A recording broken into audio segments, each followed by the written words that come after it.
L-Ewropa ma tistax tibqa' fis-silenzju, ma tistax tibqa' wieqfa quddiem dawn l-atroċitajiet li qed iseħħu fil-medda ta' Gaza. Ix-xewqa ta' Netanyahu għall-espansjoni ta' Iżrael hija inkwetanti. Quddiem l-imwiet u tbatija li qed jgħaddu minnha it-tfal ma nistgħux nibqgħu gallerija.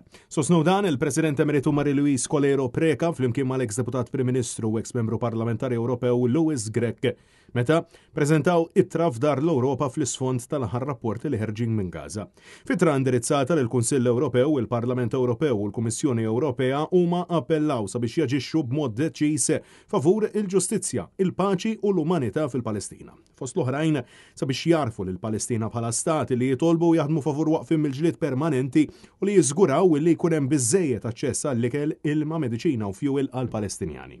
Fil-waqt li appellaw sabiex l-Unjoni Ewropea u l-pajjiżi li jiffurmawha jieqfu jesportaw armi u teknoloġija lejn Iżrael, fatti li qed jikkontribwixxu għal ksur tal-liġijiet internazzjonali.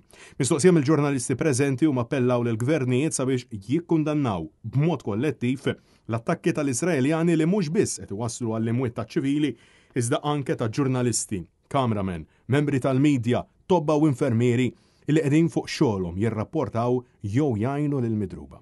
Huma nsistow li s-silenzju mhux diplomazija u l-indifferenza hija indefensibbli. Fl-ħarjem anke l-IGM insista li l-Gvern Malti għandu jikkundanna dawn l-attakki illi ħallew anke ġurnalisti maqtula.